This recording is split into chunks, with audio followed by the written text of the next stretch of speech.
ഇന്ന് ഞാൻ നേന്ത്രപ്പഴം വെച്ചിട്ടുള്ള ഒരു റെസിപ്പിയാണ് കേട്ടോ കാണിക്കുന്നത്. നല്ല എളുപ്പമാണ് ചെയ്തെടുക്കാൻ വേണ്ടിയിട്ട്. ഞാനിവിടെ 3 നേന്ത്രപ്പഴം എടുത്തിട്ടുണ്ട്. ഇത് വൈകുന്നേരത്തെ ചായക്കൊക്കെ എളുപ്പമാണ് കേട്ടോ ചെയ്തെടുക്കാൻ വേണ്ടിയിട്ട്. അപ്പോൾ ഇത് നമുക്കിതൊന്ന് കട്ട് ചെയ്തെടുക്കണം. നിങ്ങൾക്ക് ആൾക്കനുസരിച്ച് കൂട്ടിയും കുറച്ചൊക്കെ കൊടുക്കാം. ഞാൻ കുറച്ച് മാത്രം എടുത്തിട്ടാണ് ചെയ്യുന്നത്. അപ്പോൾ നമുക്കിതൊന്ന് ഇതേപോലെ ഒന്ന് കട്ട് ചെയ്തെടുക്കാം.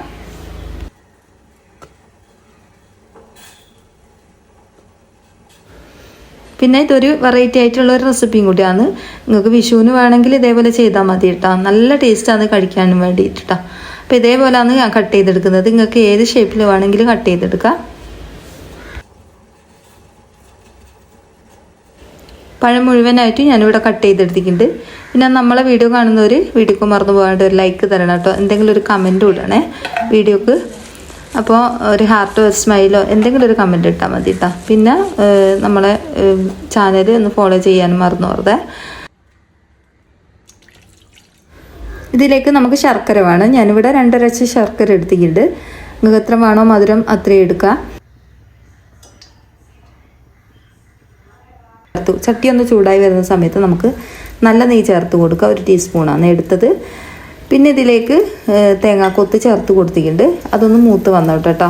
നല്ലോണം ഒന്ന് അധികം ചോക്കണ്ട, കുറച്ചൊന്ന് മൂത്ത് വരുന്ന സമയത്ത് നമുക്കിതിലേക്ക് കരിഞ്ജീരകം ചേർത്ത് കൊടുക്കാം.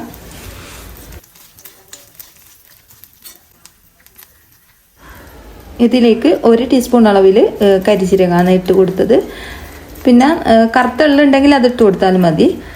എന്നിട്ട് ഒന്നും കൂടി മൂപ്പിച്ചെടുക്കുക. ഒരു കരിഞ്ജീരകത്തിൻ്റെ സ്മെല്ലൊന്ന് വരുന്നത് വരെ ഒന്ന് മൂപ്പിച്ചെടുക്കുക.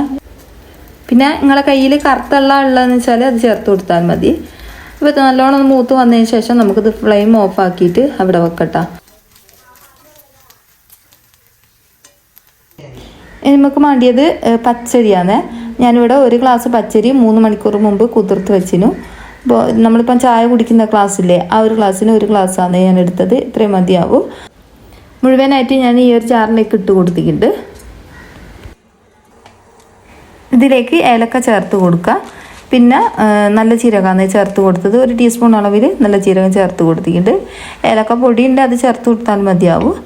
ഇനി ഇതിലേക്ക് നമുക്ക് നേരത്തെ ഉരുക്കി വെച്ച ശർക്കര പാനി ഇതിലേക്ക് ഒഴിച്ച് കൊടുക്കുക.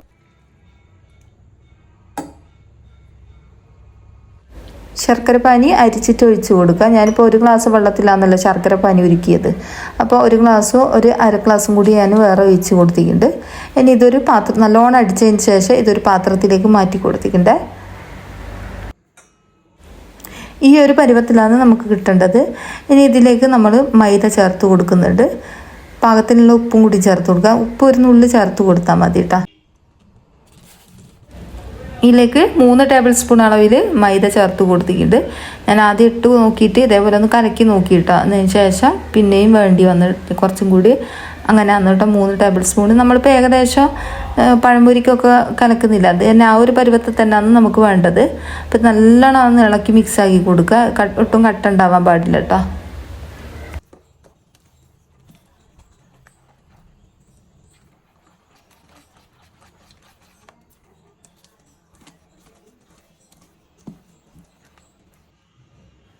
കണ്ടില്ലേ, ഈ ഒരു പരുവത്തിലാണ് നമുക്ക് വേണ്ടത്. ഇത്രയും മതിയാവൂ. ഇനി നമ്മൾ നേരത്തെ വറുത്ത് വെച്ച ഒരു തേങ്ങാക്കൊത്തിൻ്റെ അത് ഇതിലേക്ക് ചേർത്ത് കൊടുക്കാം.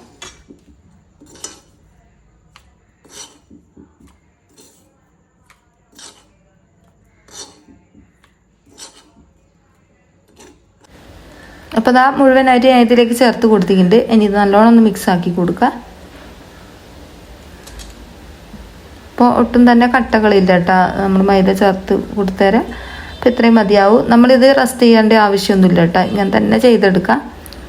അപ്പോൾ ഇതാ ഇത്രയും മതിയാവും. ഇനി ഇത് നമുക്ക് ഇതിലേക്ക് നമ്മൾ നേരത്തെ കട്ട് ചെയ്ത് വെച്ച പഴയില്ലേ അത് ചേർത്ത് കൊടുക്കുക. എന്നിട്ട് നല്ല ചൂടായ എണ്ണയിലേക്ക് ഇട്ട് കൊടുക്കുക. നമ്മൾ പഴം പൊരിക്കുന്നില്ലേ അത് തന്നെയാണ്. അപ്പം നല്ല ടേസ്റ്റാണ് കേട്ടോ. ഇതേപോലെ ചെയ്യാത്തവരുണ്ടെങ്കിൽ ചെയ്ത് നോക്ക്. എന്നിട്ട് നിങ്ങളെ അഭിപ്രായം എന്തായാലും എഴുതി അറിയിക്കാൻ മറന്നു വെറുതെ. ഓരോന്നും ഇതേപോലെ ഇട്ട് കൊടുക്കുക. അപ്പോൾ ഈ വിഷുവിനൊക്കെ നമുക്ക് ഒരു മധുരം പെട്ടെന്ന് ചെയ്യണമെന്ന് തോന്നിയാൽ ഇതേപോലെ ചെയ്ത് നോക്കിട്ടോ.